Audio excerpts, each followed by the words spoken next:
In every city, there are neighborhoods with small rooms, crowded lanes, and families who are doing their best with very little. And in these homes are children, including children with disabilities. This film looks at what life is like for such children in urban slums. It follows their everyday reality, the hunger, the worries, as well as the small victories and the strength that keeps families going.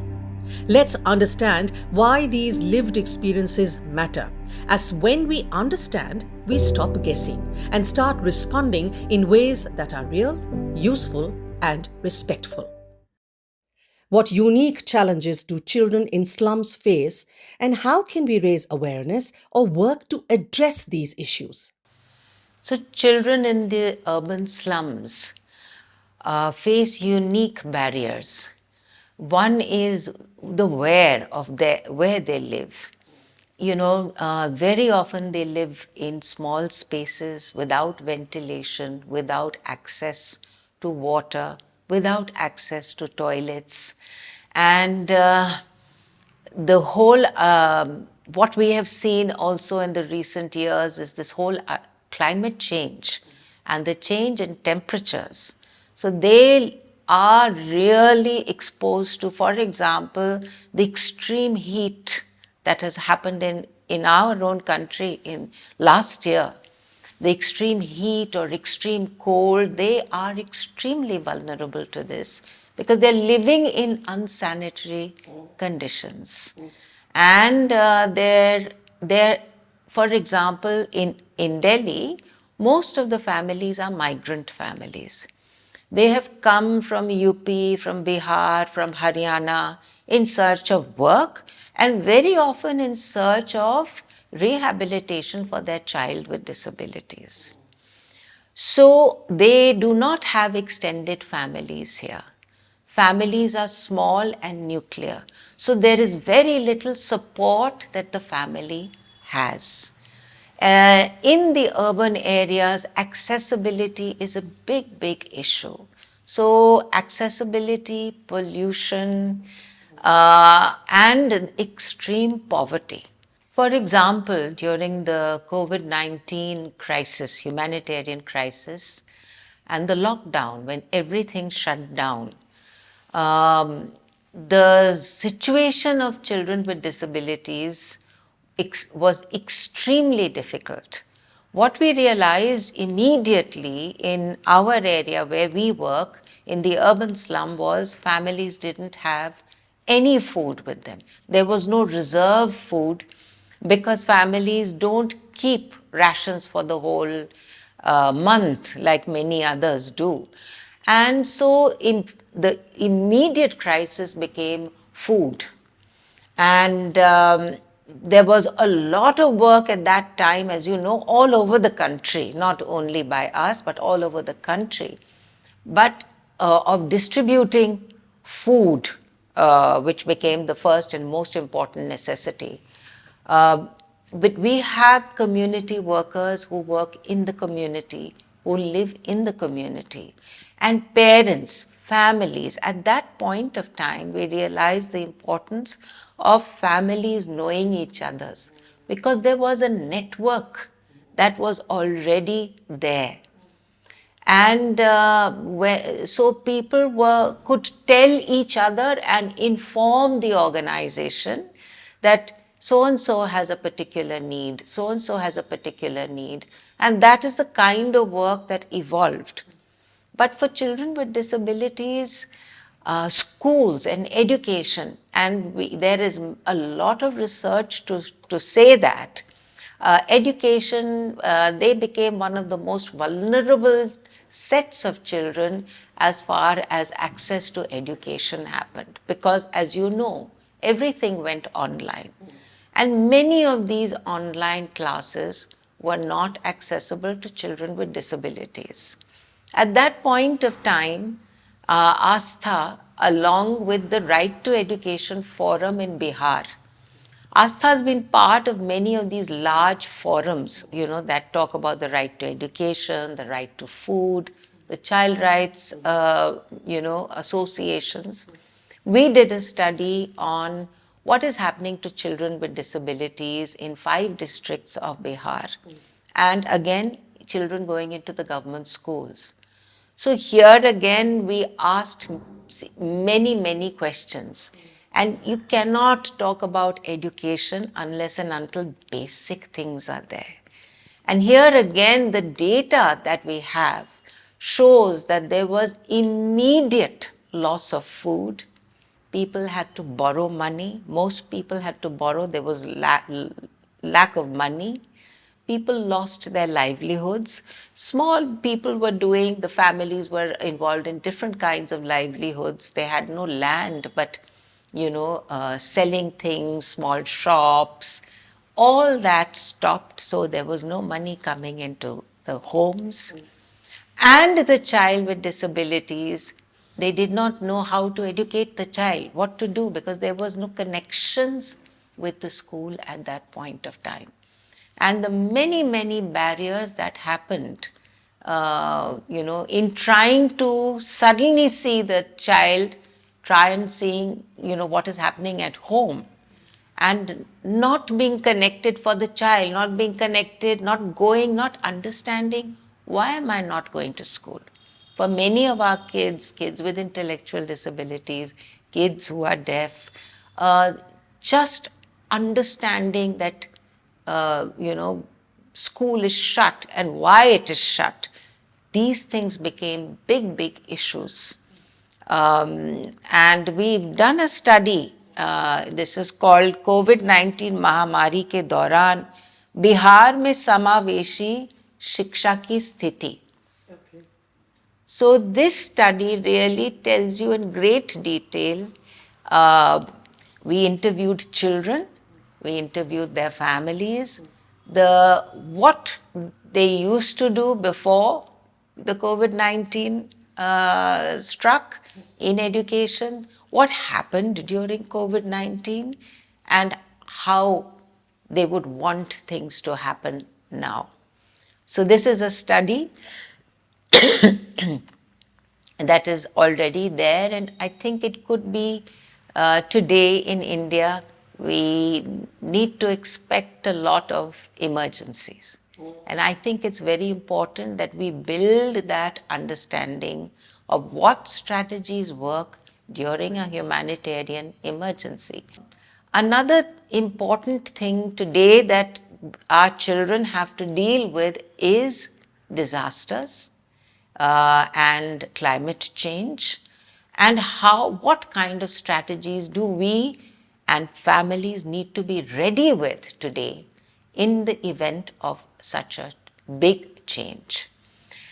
In order to understand that better, we have tried to document what happened during COVID-19 and how some community-based organizations actually, the strategies that they had already built.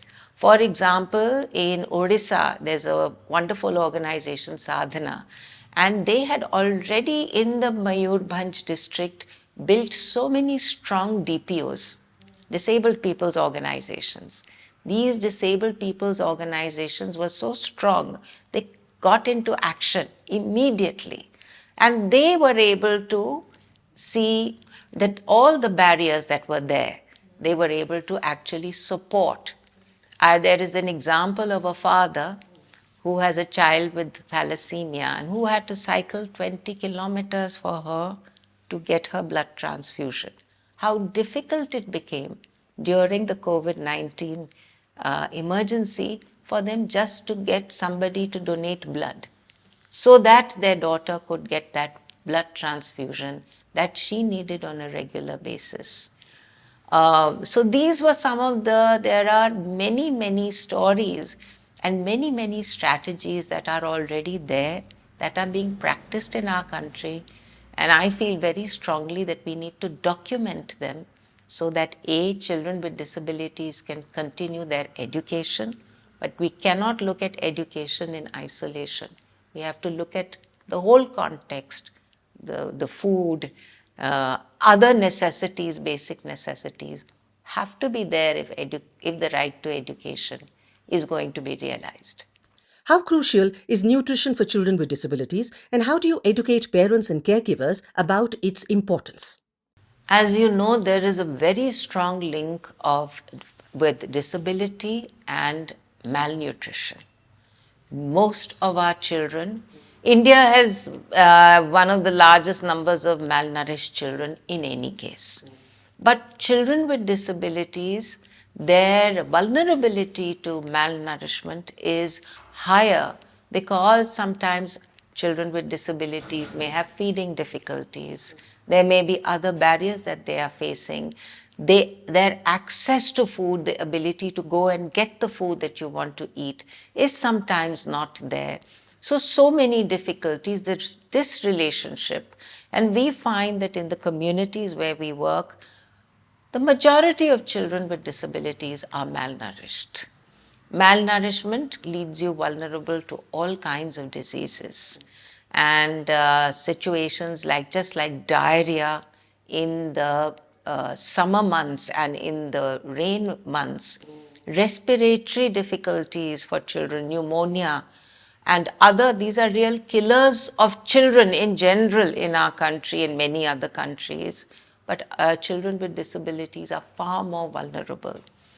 And so it is extremely important that that families know how important that nutrition is.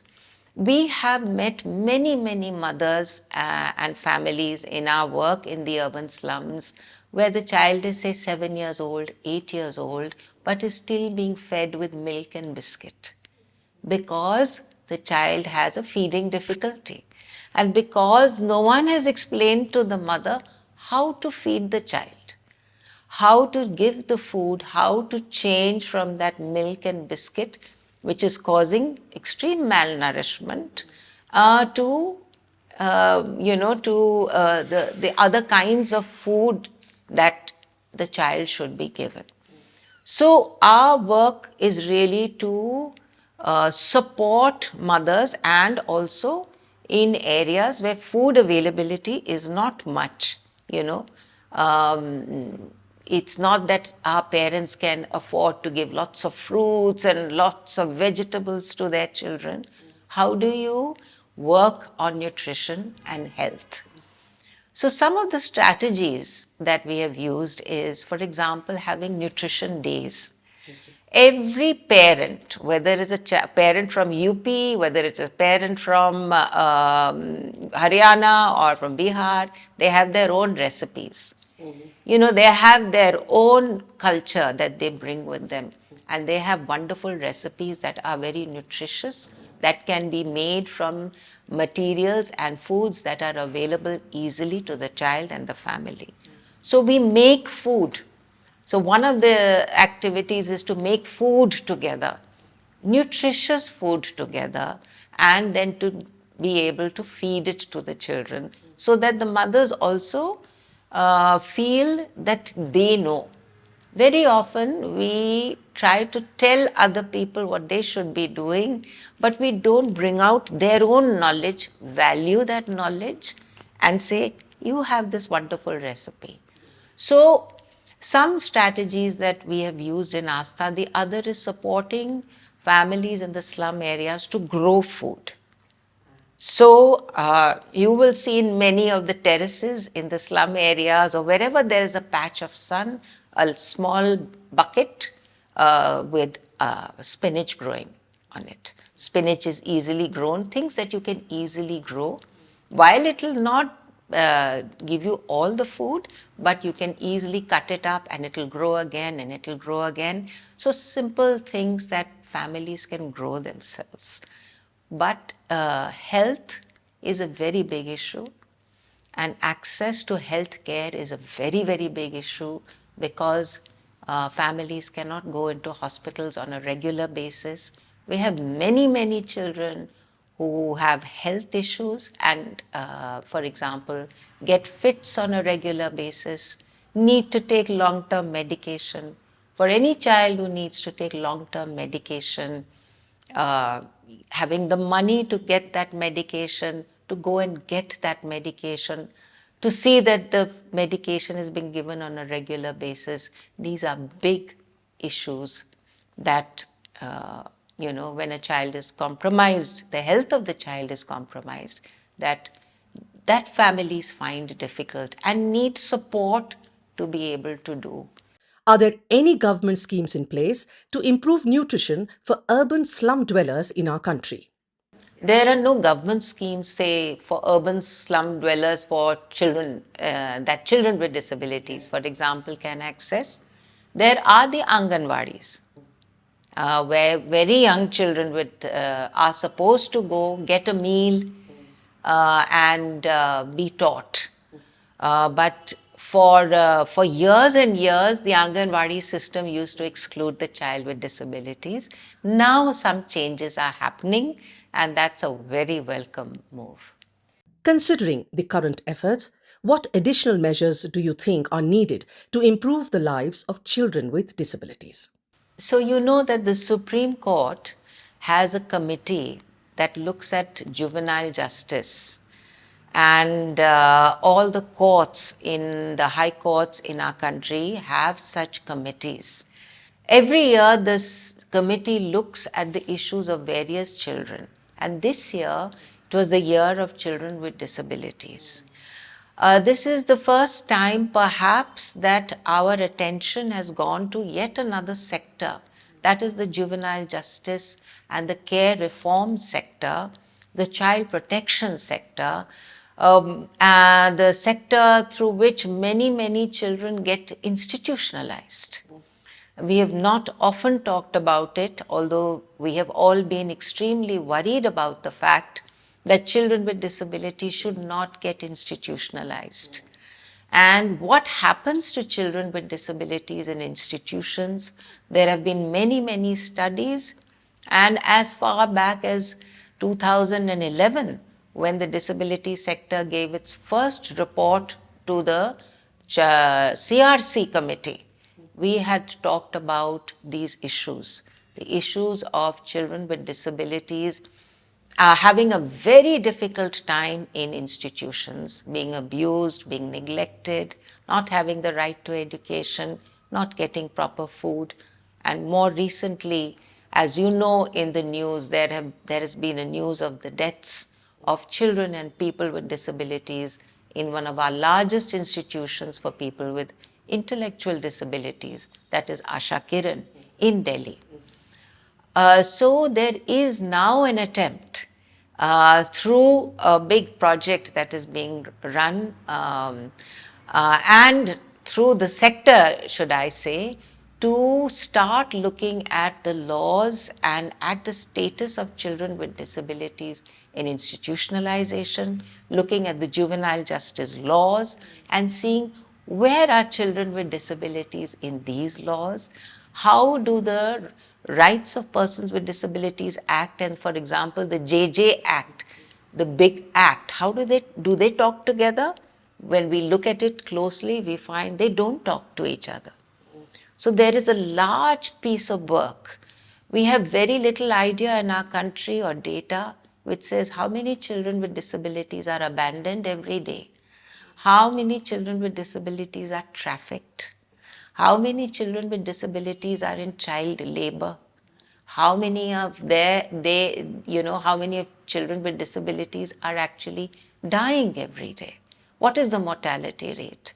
So these questions need to be now investigated, answered. How many are going into institutions? The experiences, they never come out of that institution. And in institutions like Asha Kiran, they will live there if they come in at 6, the age of 6, and die there. So these issues need to be now discussed, and through this, education, all these issues are linked. And creation of supports in the community, which our law says, for families and for children with disabilities. So that's another whole area. There is now work that has begun in this area, and my hope is that in this coming year, much more work will happen through various projects. There's a large project that is happening in India, and many of us in our individual capacities will also start looking and researching these areas now. What's one crucial insight about disability that isn't taught but can only be learned through field experience? The one thing that I only learned in the field is that the child with disability is a child first. Nobody teaches you that, because when you are taught about an impairment. You are taught about what to do with that impairment. You are not taught that she is a child, that she has her own moods, that she has likes, she has dislikes, she has a personality. She may be a very bubbly personality, she may be, naughty. No one teaches you to look at that. And my biggest learning is this, that this is a child. I think it's also a learning that can help people who don't work in the disability area and who want to work with children with disability start. What does a child need? She needs to play. She needs to be with other children. Ask first, what does a child need? And take it from there.